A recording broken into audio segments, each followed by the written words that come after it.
Welcome, friend. I'm TK, your tour guide to the past, and you are listening to For the Love of History, the podcast where we talk about world history, women's history, weird history, and now archaeology, because we have had many an archaeologist on this season, and today we have a very special archaeologist that came about during my chaos emailing season last year. We have Dr. Ann Austin. She is the assistant professor of history at the University of Missouri in St. Louis and is an interdisciplinary researcher who looks at the intersection of bioarchaeology and Egyptology. And do you remember the episode that we did a while back about Egyptian tattoos and how some discoveries radically changed what we know about Egyptian tattoo history? Well, Anne is the archaeologist, one of the archaeologists who was responsible for these discoveries, and I'm so excited to have you on today. Thank you so much. I'm so happy to be able to join a year after your chaos emailing. So Thank you so much for having me on. Yeah, I'm just excited that you're here, and it's perfect timing. So there's no better timing than the timing that we have now. So let's dive right in to the interview. So first of all, Anne, could you tell us what exactly is bioarchaeology in the first place? Right. Yeah. So bioarchaeology combines biology and archaeology, and we seem to not be able to make up our minds internationally what that means. So in America, bioarchaeology really means the study of human remains in archaeological contexts. Okay. In Europe, it means all biology in archaeological context. So it can include animal remains and floral remains, and you kind of get this big picture biology mixed with archaeology. In the US, we divide that all out into like zooarchaeology for animals, bioarchaeology for people. And then we make it more confusing because we add in similar terms like osteology for the study of human skeletons. So for me, bioarchaeology is going to really focus on any human remains that you find in an archaeological context. Wow. Do you know why that is? Why America separates it out and Europe is like just put it all together? Yeah, I think it's a newer part of the discipline. If we just look at the history of even the study of human remains really as its own discipline and not as something that doctors would do on vacations in Egypt, which was a thing for a little while. Yeah. But to really understand what happens to human remains after people die, that discipline is relatively new. I mean, it's around 50 years old or so, with some forays into it before then, of course. But when you look at it as a whole field where people have agreed upon methods and they're really trying to have that specialty, that is new. And I think that newness means that the US was going in this one direction separate from what was happening in Europe. And then other parts of the world as well. But those are the areas that had the most influence. Yeah, interesting. It's pretty par for the course for a lot of American stuff. We're just gonna do our own thing. It's fine. And make it really big. Yeah. And, Exactly. So how did you get into archaeology and Egyptology and bioarchaeology in the first place? What was that journey like? Oh my gosh, that's like 3 journeys. This is like my life history. I'm sorry. Oh no, it's okay. We have plenty of time, right? No, so much time.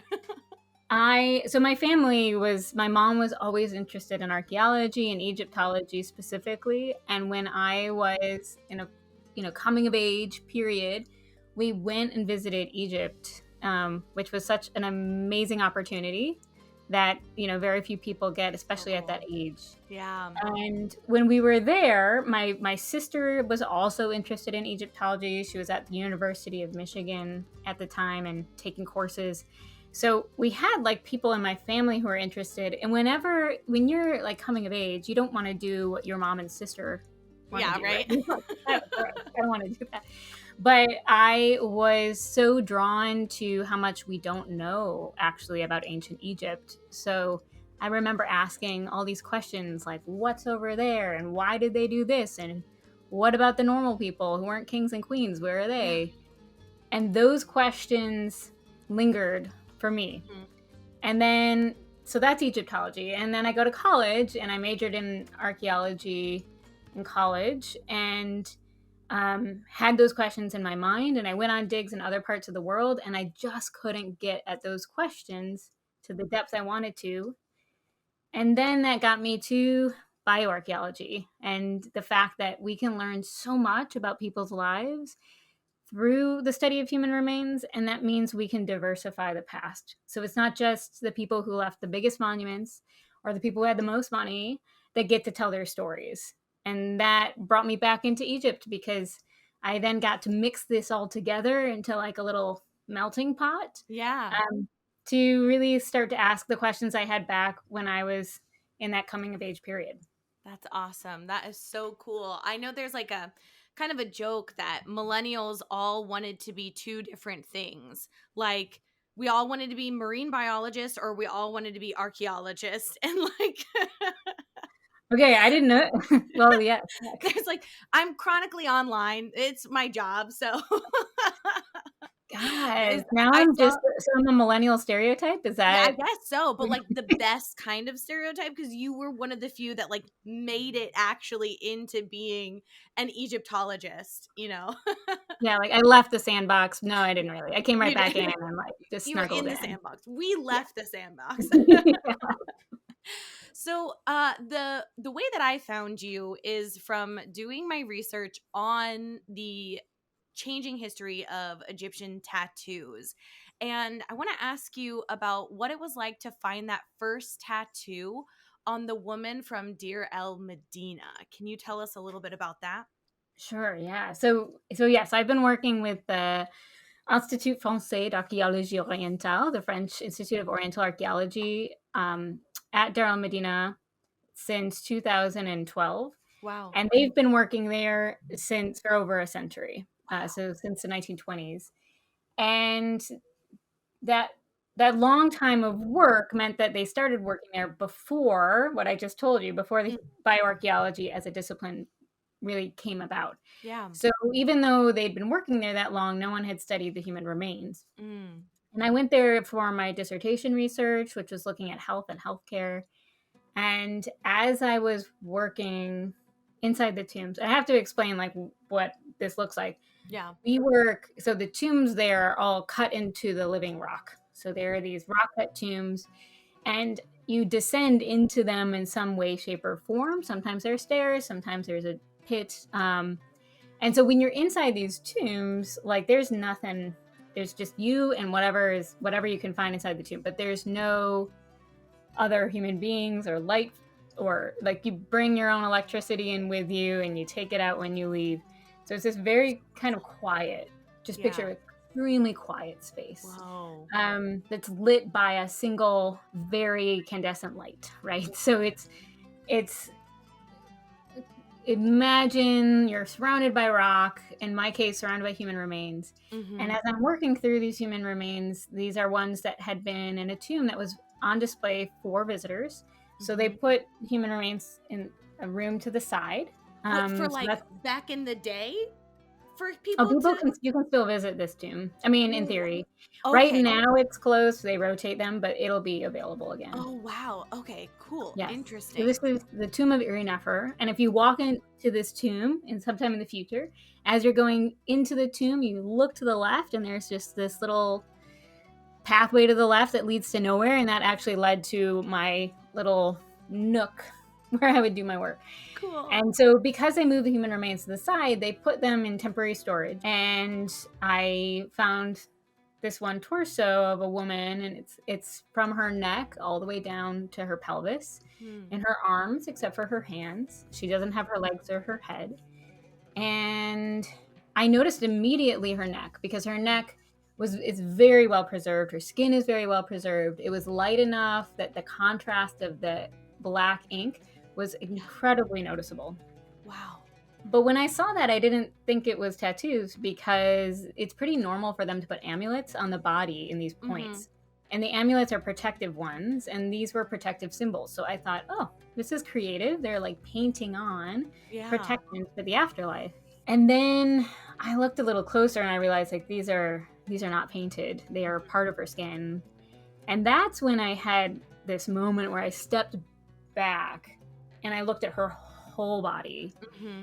And that's when I saw there was tattoo after tattoo after tattoo just covering her upper arms. I mean, just Oh my 2 gosh. sleeves. Like, imagine that with these neck tattoos. And when we studied her, ultimately we found over 30 tattoos across these parts of her body. So Bananas. it's strange, right? Because we went from a world where, yeah, we don't really see tattooing that often in Egypt. Like, I Mm-hmm. never pictured tattooed ancient Egyptians. That wasn't in my mind's eye of what Yeah. an ancient Egyptian look like, to this woman walking down the street with like half sleeves and neck tattoos. Like, that's a big jump. That is a big deal.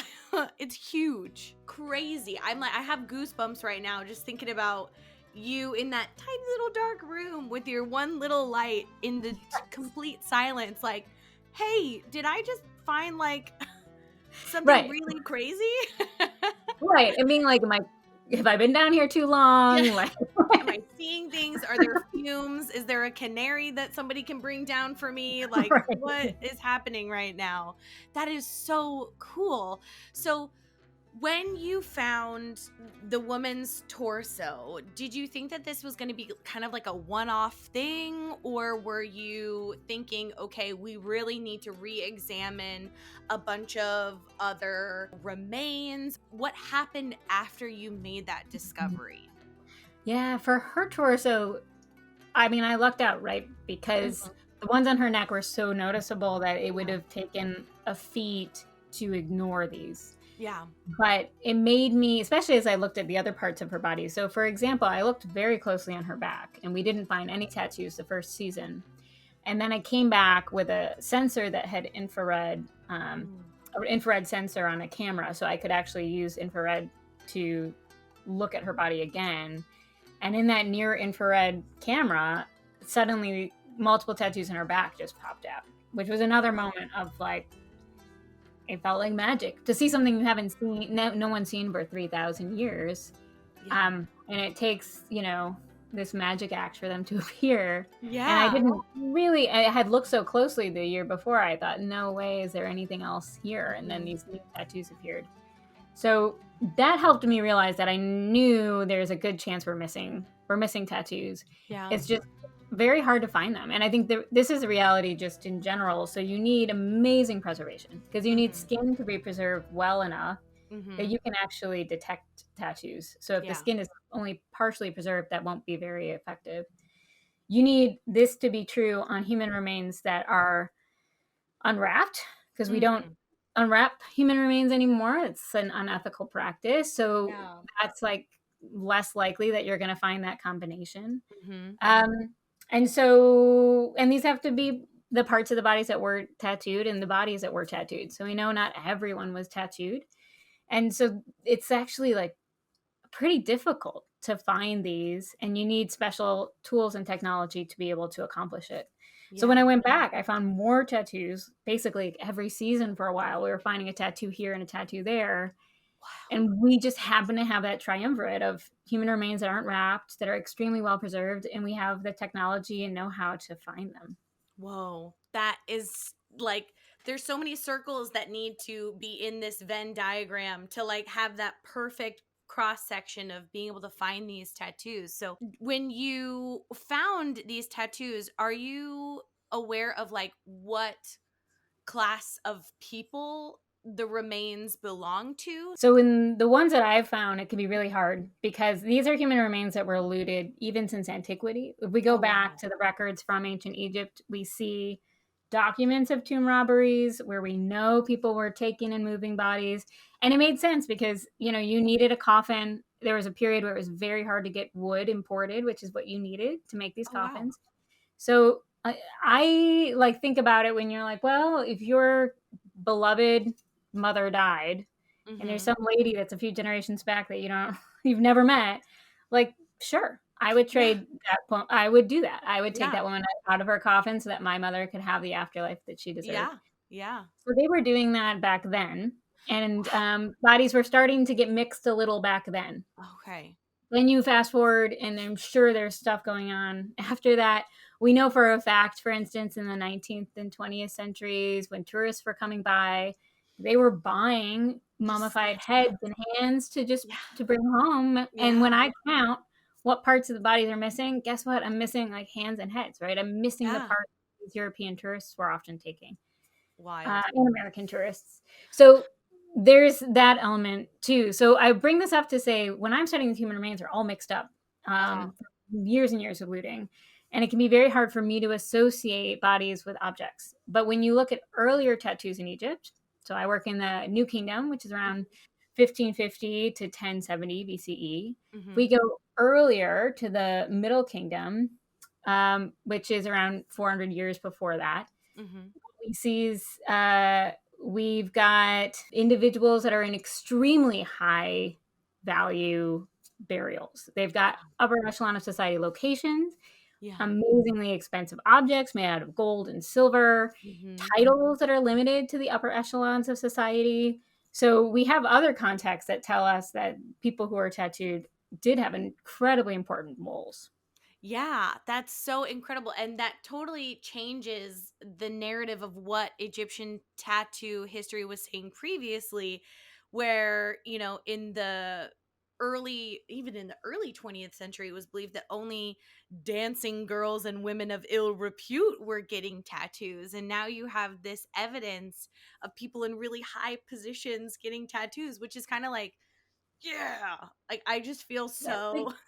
they had that evidence too. This is what is crazy, is the people who are making those claims knew that the only women with tattoos came from those contexts. I mean, those were the only tattooed bodies that we had in Egypt Mhm. until the last 10, 15 years. Yeah. So it's like they had basically only evidence that tattoos were an elite thing. And then they go to their stereotypes. They go to like Yeah. what, so this is an area that I've looked at. They go to what do they know about Mm, tattooed women? And that's where they bring in the sex work. That's where they bring in this idea of dubious morality, yeah. because none of that comes from ancient Egyptian sources. So wild. Why? Just why? Why do that? I don't even understand. Anyways, so one of the big changes in the historical narrative of Egyptian tattoos is when there was a male mummy found, right, in the British Museum, I believe, when some remains were being re-examined. Have you been a part of that So I re-examination? wasn't part of that Hmm. research, but I can tell you a little about it I because would love what to know. makes him stand out or what makes this important is that all the evidence prior to that was on women. Mm. Just tattooed women. Tattooed depictions only show tattooed women. Yeah. Human remains are only tattooed women. So we really like that was the narrative is just women.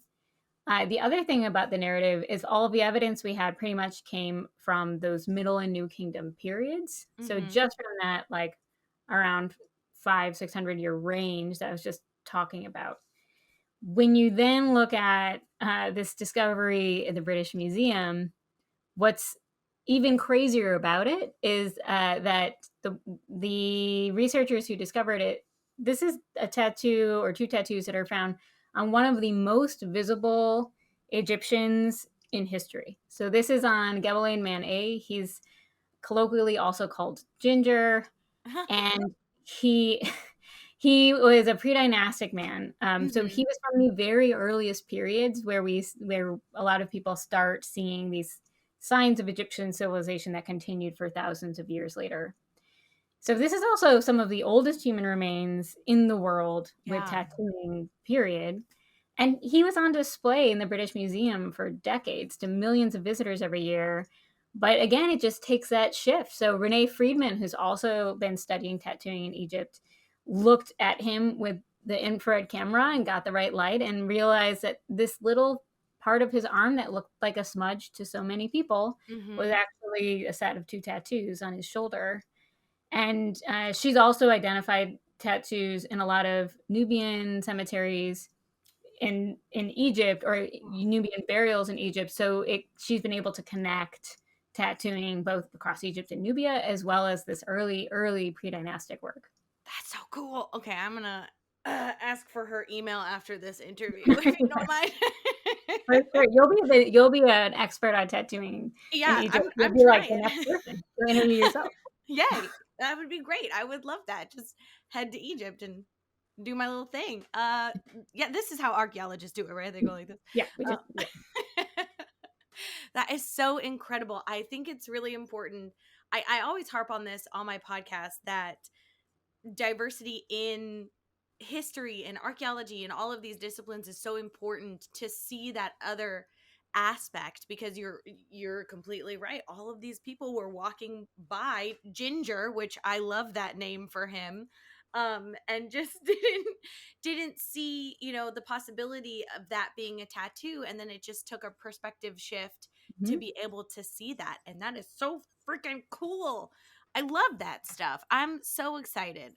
I'm so hype right now. It's crazy. Well, I think it also points to like so we all, I'm sure all the people who are listening to your podcast have visited a museum. And I'm just gonna Yes. make that assumption right now, Yeah. or want to visit a museum, are Mhm. ready to visit a museum next time they go. And Yes. how is it that like even when we go to museums, we can make like huge discoveries, Yeah. even though you're like, well, this person's already been studied or this object's already been published, or anyone has this capacity with a new set of eyes and a new inquiry, and that we can learn so much from what's like right here. You Yeah. don't have you don't have to go on an excavation in Egypt to make some new discovery, actually. So I think that tells you a lot, and it also tells you that we do research that is just biased, right? Yeah. Like, I think we didn't study tattoos for a long time because people had very negative ideas about tattooing. And it took Mhm. some shifts in our culture around tattooing for it to become also just more accepted in research. Yeah. And which is so weird, because I would argue, not that I'm a expert in tattoo history, but I feel that I've done quite a bit of research on it, and I would argue that for most of human history, tattoos were like a pretty okay thing and a really important part of the human experience. And it's only recently, within the past maybe 200-300 ish years, where they became not good and not morally acceptable. So yeah, I'm so happy for this perspective shift. And I just wanted to like add this. I don't think I'll add this into the episode, but I wanted to tell you about the museum. People can discover new things in museums. Recently in Japan, in Tokyo, there was a high school student who discovered there's a very rare species of Japanese wolf. And there's only like two known, what are they called? Taxidermied Yeah. thingies? What are, I don't know. Specimen? Specimens, yeah, that's the word I'm looking for. And she went to a museum on a school field trip when she was in junior high school, and she was like 12 years old, and she was like, I think this specimen that I'm seeing is actually a Japanese wolf. And Yeah. the curator was like, no, that's a whatever kind of wolf. We don't have a Japanese wolf specimen. And this little girl from the age of like 12 to like 18 It was went like, back and prove forth you with wrong. yes, she did. Just like a month ago, she published her research and was There like, you go. boom, Japanese wolf. And it just completely changed the Japanese wolf world. That's awesome. That's awesome. You should So keep that great. in. That's like, I think that empowers people to know really like this is accessible. Yeah, I will keep that in. You're right. It's a great story. So, when you started to research tattoos, we were talking a little bit about the how tattoos are viewed in society as a whole and how it's been changing. So, when you first started researching specifically tattoos in archaeology, how was that received by people? Yeah. I mean, there's a couple things that came to mind when you asked that. Mhm. I think the good news is now we've shifted our ideas a lot Yeah. since the 70s. There's like you can look at some really interesting research on how and when these shifts happen. But since the 70s we've seen the shift. So Mhm. luckily when I started presenting my work, I think people were really excited. And it Yeah. was, especially in Egyptology, we don't find something that's just completely out of left field that often because it's Mhm. been a discipline that's been studied in so many different ways. So I think that was also just a jaw-dropping moment when in a big room of Egyptologists, I said, "Hey, guess what? Last week, I just found this really heavily tattooed woman," and I just heard an audible gasp, like, "What?"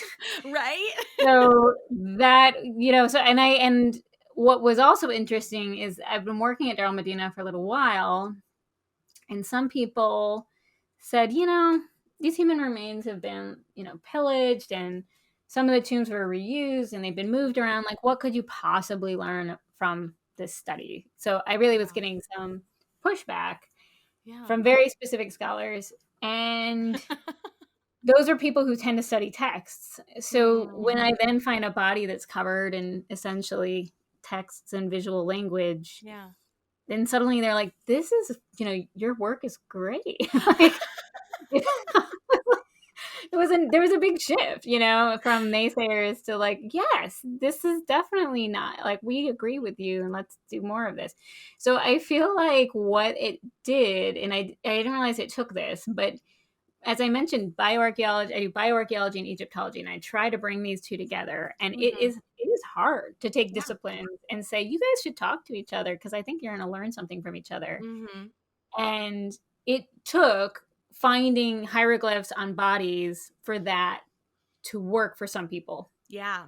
It did. And so I think then maybe they paid a little attention to what other bioarchaeologists have discovered and how bioarchaeology can complement Egyptology. Yeah. I hope. Look at you, just bridging I'm gaps hoping. between It's a goal in disciplines. life, it's just them to like sit down for tea, I love it. I love it. So moving on to the hieroglyphs that were found. So I don't know if these are specifically hieroglyphs. I was watching that video that you have on your website, and you were saying that it was a lot of Hathor imagery, who is my favorite Egyptian goddess because I love cows so much. Sure. And could you tell us a little bit about that? Do we know why? Do we know like what was the reason for Hathor? Yeah, so what's also cool is these Middle Kingdom women that I mentioned, one of them had Priestess of Hathor as a title. Her name is Amunet, and she was a Priestess of Hathor, and it was on her coffin, and then we found her inside. We're assuming those go together. Yeah. And so that connection existed, and people saw that connection, but even really renowned scholars like Geraldine Pinch, who studied Hathor extensively, said, we can't make this association for sure because we just don't know, since the tattoos during that period were geometric. They don't show any Hathor imagery. So then you fast forward hundreds of years and you get to my site, and this woman has the cows that you mentioned, the Hathor cows wearing Menat necklaces on her arm. So there is no ambiguity there. She has other symbols that we connected to Hathor, and I'll mention my colleague Cedric Gobet and I published an article just on this one tattooed woman, and looking for the connections we could make there. So he said, hey, wait a minute, I've seen some of these hieroglyphs before and wondered about them. And he pulled out a book and got it to the right page and showed me the graffiti they found on the floor of the Temple of Hathor at Darul Medina, and they matched some of her tattoos. Graffiti? Graffiti. So it's like carving into skin, like carving into stone, right? Like the connections are amazing. Yeah. And the other part of this that's really interesting is during the New Kingdom, that title that I just mentioned, Priestess of Hathor, disappears. No women get that title anymore. The priesthood is kind of professionalized, so it turns into something that is treated more like a career. And as a consequence, women are excluded from the priesthood. And some people argue maybe that's because their bodies were seen as being too impure because of childbirth and menstruation. But this woman is unremittingly associated with Hathor. She has these permanent, very public signs of Hathor all over her body. Oh my gosh. And yet those would be on her body no matter what impure thing she's doing, right? So right. it means like her body's transcending this need to be pure. And even if she doesn't have this title priestess, she obviously has this permanent association with this goddess. Yeah. So in my mind, it really changes our ideas of women's roles in religion as well, at least Mm-hmm. during this period. Yeah, for sure. And again, that's kind of us putting our modern biases on what we the royal we what we are finding. Yeah, I mean, like, legitimately, we don't see the words Priestess of Hathor. So I think it also tells us that this textual record we get is not the full picture, right? We're missing so much about religion exists outside of these temple records. So we Hmm. have to think about what does the daily life religious practice look like? And that's where I think women come in much more than we've given them credit. Yeah, I agree. And it's both exciting and frustrating that we don't have that information yet, and that information is like it's there somewhere, but it's putting the pieces together that needs to happen before that's found. So, Yeah, if you could get on that, that would be really appreciated because I'll I do my need best. answers. So let's talk a little bit about the tattoos themselves. And these questions are from my brother, who is a tattoo artist. And so some of the things that he thought of that I was like, oh yeah, this is a great question, is what about like sanitation during the Hmm. time? Is there any signs of infection on the tattoos? Because when tattoos are done and they get infected, they get raised a little bit or pieces come out. Can we tell anything about that Yeah. from the tattoos right now? So it's a little difficult because the skin that people's skin 3,000 years later is not the same as Yeah. it looked Yeah. when they were alive, right? Yeah. It's Yeah. gone through a lot of alterations.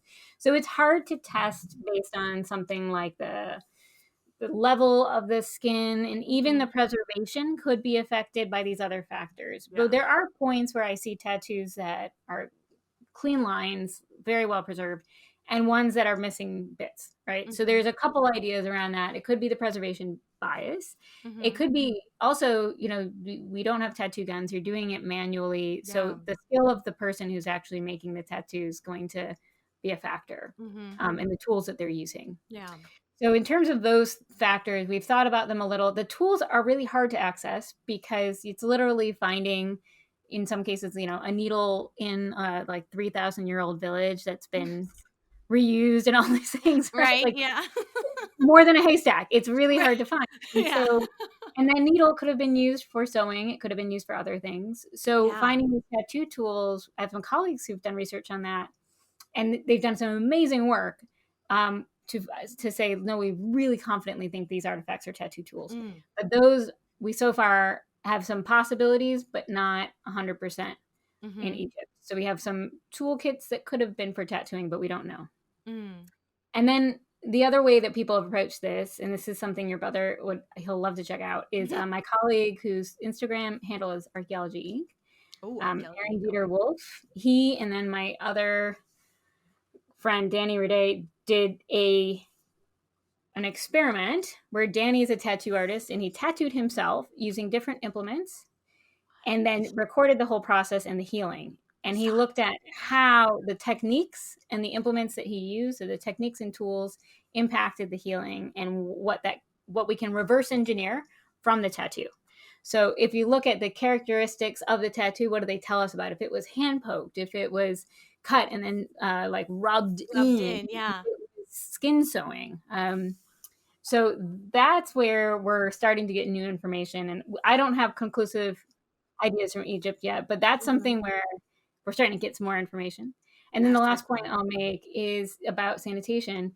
Yeah, they were smart, right? They were Yeah. incredibly smart. Yeah. So we don't know how they sanitized, but the fact that this one woman has 30 tattoos and survives for those all to heal means that they were Yeah. doing something right. Yeah. Um, Exactly. so I imagine that they took some of their knowledge from medicine, which I also study, and applied it. So Hmm. they know the powers of honey, for example. Yeah. We look at modern populations across the world that have historic tattoo traditions, and they would use like breast milk, for Mm. example, as part of the formula for the tattooing. Wow. So people are using things that they know are going to help heal. So cool. So Yeah. interesting. I know one of the things that my brother gets frustrated with the most is that people just don't take care of their tattoos. And so now I feel like his new thing that he can say is like, listen, people 3,000 years ago could take care of their Right. tattoos with, You can do this.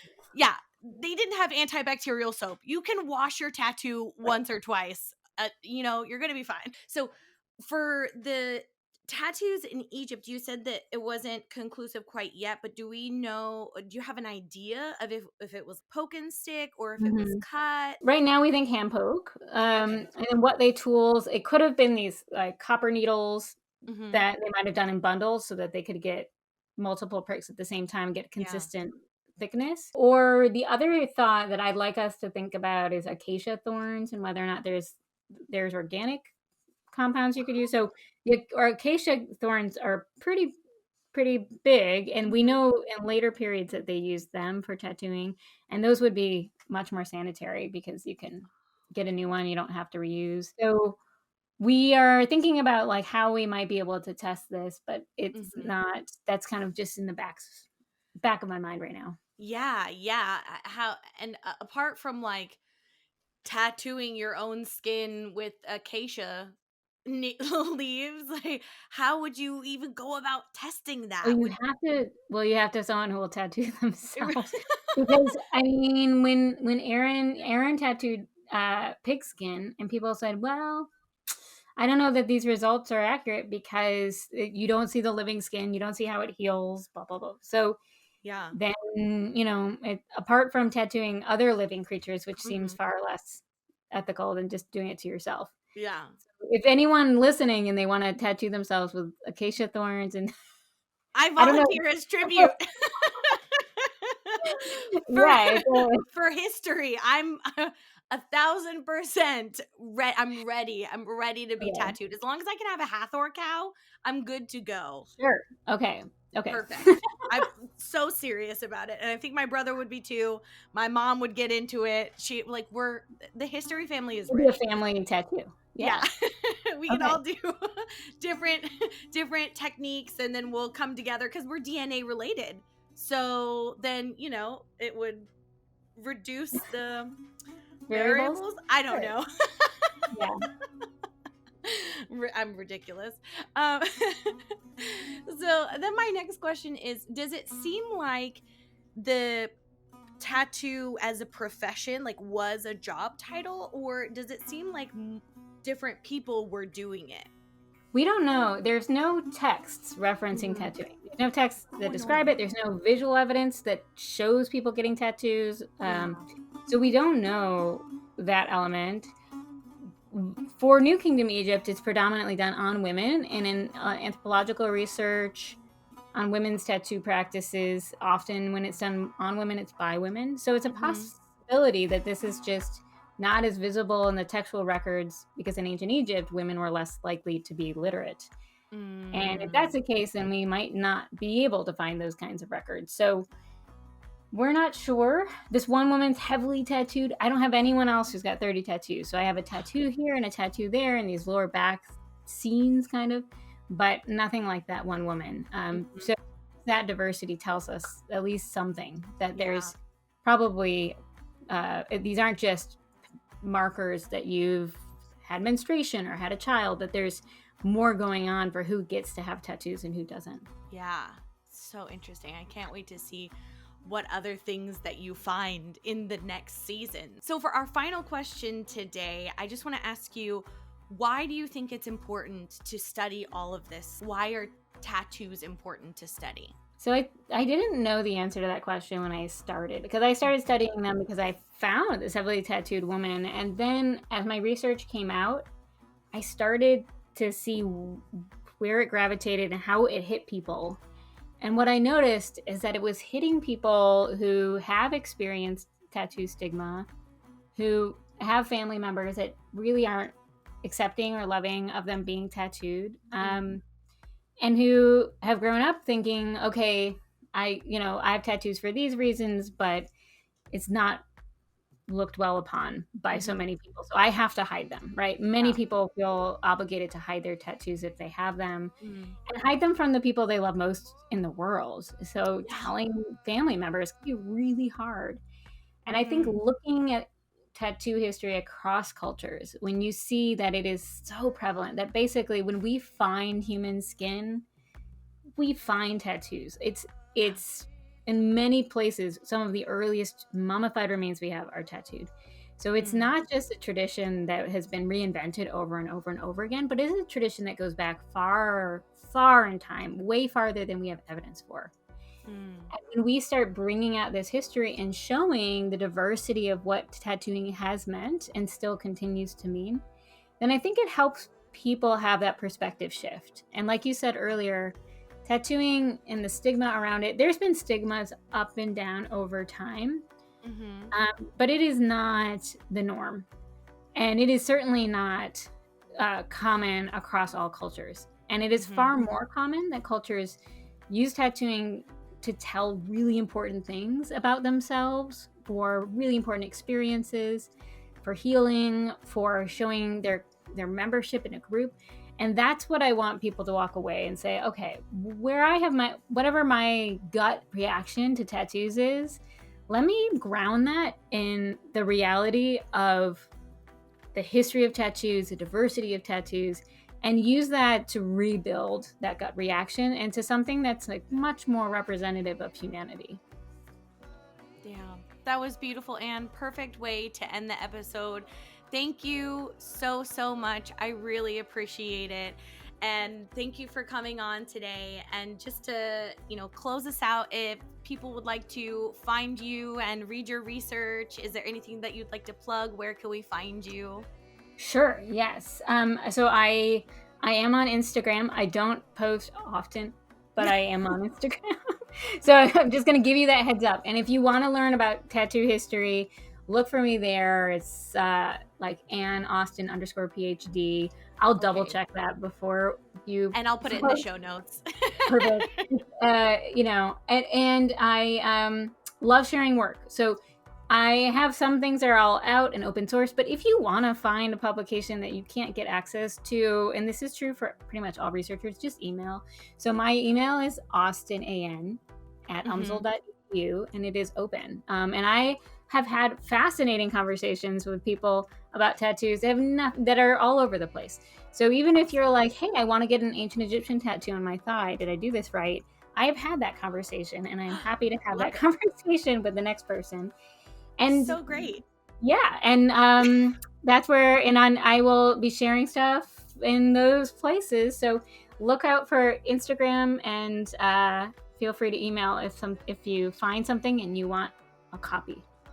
Awesome. Thank you so much, Anne. I will be putting all of that information in the show notes, and then I'll be emailing you later about my Hathor tattoo that I will definitely be getting in the future.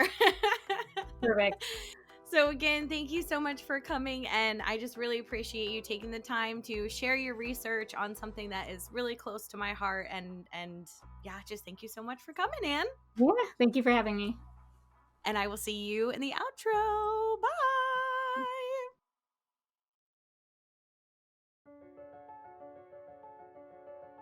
Well, dear one, thank you so much for joining myself and Dr. Ann Austin for this absolutely incredible year-long in the making interview. I feel so fortunate that we got a chance to talk to Dr. Ann, the woman who found the remains, the torso with the 30 different tattoos on it. It was so incredible to talk to her and learn all about her groundbreaking discoveries and the new discoveries that are happening all the time with the other incredible archaeologists that are doing such great work to further the study of ancient tattoos. And I am so serious about volunteering as tribute for those archaeologists to test the different techniques for tattooing. I'm so serious. That would be so fun. So the chaos emailing will continue. I'm going to be like Ash Ketchum and try to collect all of the tattoo archaeologists like they are Pokemon to get them on the show. So look forward to that. If you did enjoy this episode and you want more episodes like this, please let me know by liking and sharing and commenting and telling all of your other history BFFs about this and any other episode that you enjoy. And if you'd like to support the podcast in other ways, you can leave a rating and review. You can join us over on Patreon for bonus content, early access to episodes, and a bunch of other fun things. You can also donate to the For the Love of History app fund. We are trying to raise money to create an app that goes along with the podcast and each episode. There'll be lots of fun activities to do on the app, like history check-ins, scavenger hunts, talking about the episode, doing little quizzes about the episode, and so much more. All of the information for that will be in the show notes. You can also support the podcast by buying some incredible merch. We've got very, very cute designs and some very cool designs featuring some of the people that we have covered in the episode. We've got a Joan of Arc. We've got a Hatshepsut. We also have the Easter Island heads. There are so many cool designs over there. So go ahead, check that out in the show notes. And that is all I can think of right now. So I will say goodbye to you, but before I do, make sure to go do something for yourself to make you happy this week. Go outside, touch some grass, drink your water, and thank you for being okay with the episode schedule change. I am in the States now, and recording of the tea episode was just not in the cards before I left. So I hope you enjoyed this little schedule change, and hopefully next week that episode on tea will be out.